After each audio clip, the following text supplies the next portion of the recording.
everybody. This is the April 21st edition of Metal Couchcast, Season 2, Episode 5. Just like Keith Richards, somehow we're still alive. Coming to you pre-recorded in Syracuse, New York. Destroy something! I'm Chase AG, NewYorkStateMusic.com.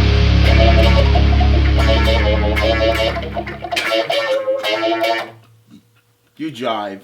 Oh, wait,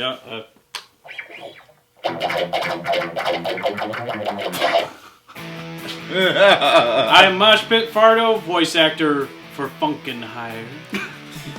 I'm Black Metal Steve from Extreme Metal Radio at NewYorkStateMusic.com.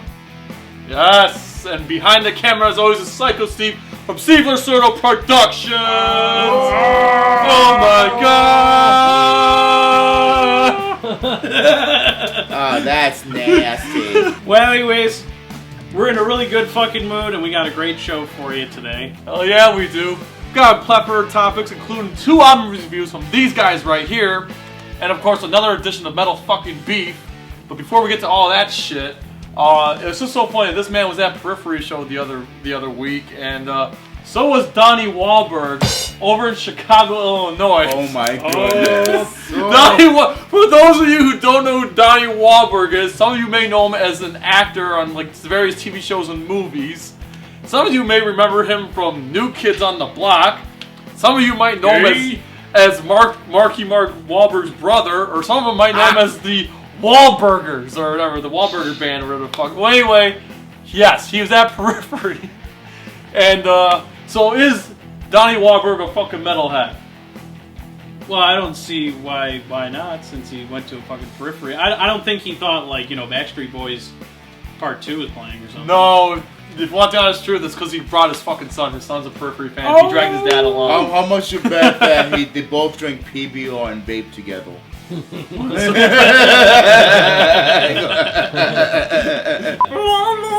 Okay, so here we go, guys. Metallica's Hardware Self-Destruct has just reached platinum status in the States, baby! Oh! 1 million copies moved in the US. That's fucking impressive in this day and age where everything's fucking downloading, stealing, and fucking streamed. Metallica still stays platinum, man. That shit's fucking dope. Look at all your haters are going to be crying about this one now.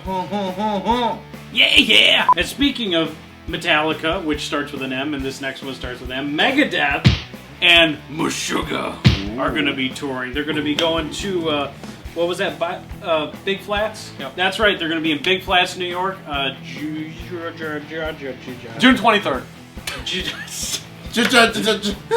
So they're gonna be in Big Flats, New York, June 23rd, and I think it's gonna be a fucking ridiculous show. I mean, it's kind of an interesting pair up, Meshuggah with Megadeth, but at the same time, they're also gonna be Megadeth's gonna be opening for Scorpions. Yeah. In Madison Square In September, yeah. Yeah. So it's gonna be a busy summer / early fall for Megadeth. It's cool that we're gonna get 2 opportunities to see them, so don't miss that shit. On keeping it in the fucking thrash metal, Robert Trujillo's son Ty Trujillo is officially filling in for Phil D and Korn right now in South America.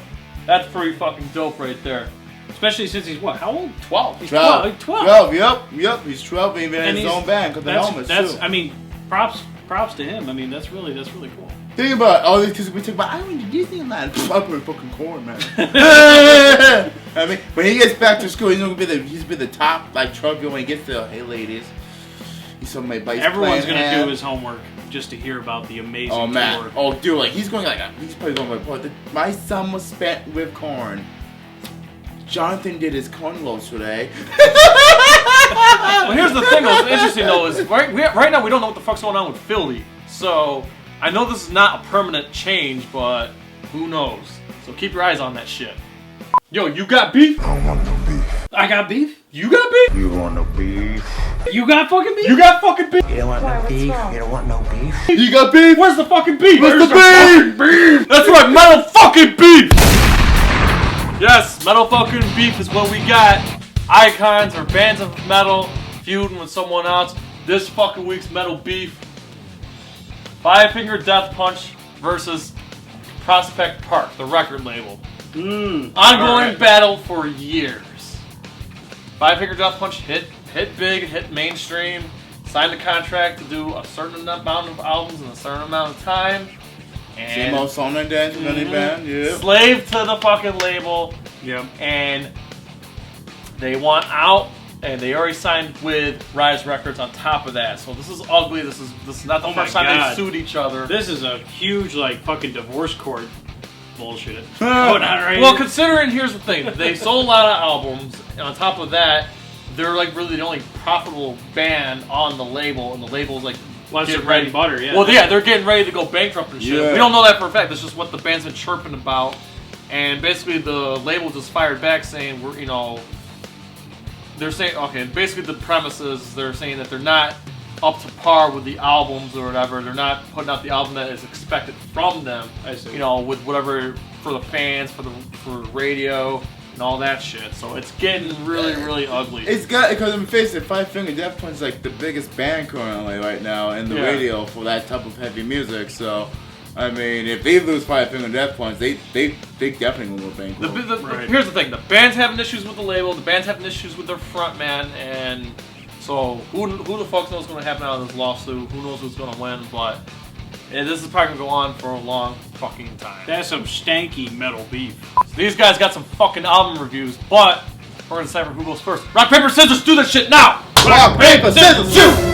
Rock, paper, scissors, shoot! Come on! Paper, scissors, shoot! Yes! Alright, what you got, homie? Okay, guys, here's the 5th studio album by Warbringer, Road to the Vanquish. This is the 4th album they did with Napalm Records, who's famous for having bands like Ailstorm on them. And for me, it's really odd to see a thrash metal band and a more prominently dominant power metal and folk metal type of label. This is the fourth album they had in a long time since Adam Carolla came back in 2001, Words Torn Asunder. And let me tell ya, this album lives too far from the latest album a couple years ago, The Empire. It's fantastic. If you want old school fucking thrash that sounds badass and but have a nice modern twist, like Warbringer's bringing it, along with bands like Havoc and, you know, of course, Tux Holocaust and Municipal Race. These guys gotta be on your watch list if you have not listened to it. This is 5th album in. It's totally solid. The guys have a great bass line, just great melody in them. They're not the standard Metallica copycats. They're not the standard Slayer idol. They have the best sound and groove and flash you can possibly imagine. You should definitely check it out. I'm going to leave a link on the video to check out my full review. If you don't buy this, I'm going to come down and destroy your mother's vagina. What would you rate that shit? I will rate this 10 massive erections out of 10 metal erections. Alright. Your turn, homie. Alright, so remember last week when we ended the show, I said that I was going to talk about this band that's basically taking the underground metal scene by storm. And now when you first hear this name, it's going to sound like an energy drink, but they're fucking legit. Their name is Virvum. For those of you who are watching who know, and to those, you know, basically who are like, what the fuck is this? What's Virvum? Well, it sounds like a German word for Viagra. So here's the thing, and this is what I heard from some of my reliable sources. If I'm wrong, correct me in the comments. But basically, these guys they're from Zurich. Am I saying it right? Zurich, Switzerland. And basically, what happened was they formed the band in 2007, but nothing was really kind of going on. They were kind of doing some stuff here and there. So out of nowhere, I'm assuming they just kind of wanted to like put everything out on the forefront. So out of nowhere, in this past year, their first album came out in 2016, and the cool thing too is they produced it themselves. I checked the record label, and it is Virvum themselves. So it fucking sounds amazing, but I'll get to that. But so they're just like, hey, we have this album, here it is. And out of nowhere, it's like, what the fuck? And everyone, it just took the entire underground by storm because they have so many influences, you know, Necrophagist.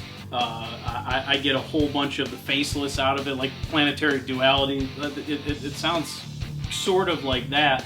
And it's just this entire broadening range. So I was just like taken completely, you know, off guard by it.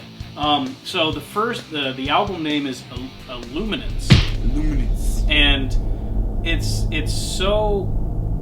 The vibe that I got off it was very eerie, very like from a. It's as if you stumbled upon this music from a different planet, not like ooh, I'm like the illusion of space and everything. Like if you literally just found it, and it was actually from another planet, like that was their type of like death metal, and. My favorite track on the album is called Earthwork, and it had so many. It just had so many elements that just really, I just kind of like lose words with this kind of stuff. It's just really, it just transported. It really transports you to a whole nother world, and forget about it. Forget about it. All right, so what would you rate it, and when do you think we can see this band live? Well, I would definitely rate it, especially this album coming out of nowhere. I will definitely give it 10 massive metal erections out of 10. I think it's a must pick up, a must buy. All the prog snobs, and even people just of just regular death metal. I think they could still find some elements in it that could really I will take you on that challenge, young man. You will. I will. You will. I will. All right. So get on the Virvum. Okay, so they don't just love hockey in Canada. We fucking love hockey too, and we're fucking Rangers fans. Right now, it's the Rangers and the Canadians neck and neck for the first round of the fucking playoffs. So I'm praying to the hockey gods. I'm praying to the metal gods. Rangers have to beat the Montreal fucking Canadians, alright? Fuck Montreal. Fuck your Canadians. They haven't the fucking Stanley Cup. Rangers gotta fucking do it! Metal gods make it happen! Yeah. And before we end the show, we just want to pay a little tribute to Charlie Murphy, who unfortunately passed away last week of leukemia.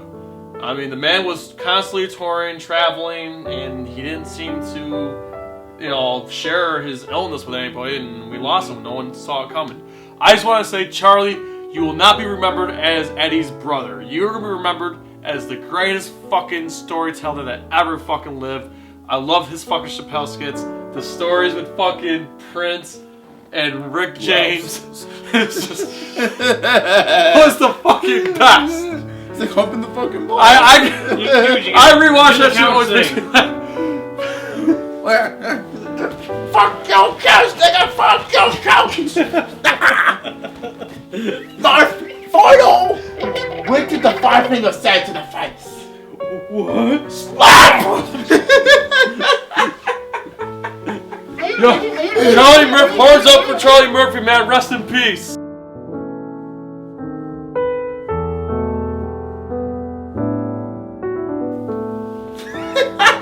Do it one more. Just keep doing it. Just fucking keep doing it. Fuck your metal couch, nigga! Fuck your couch, nigga!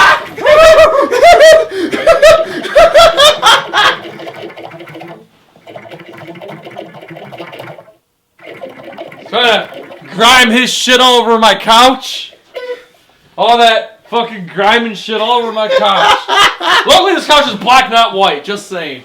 Will black metal Steve fuck up his couch?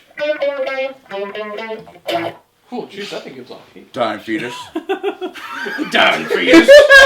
Dying fetus. Subscribe!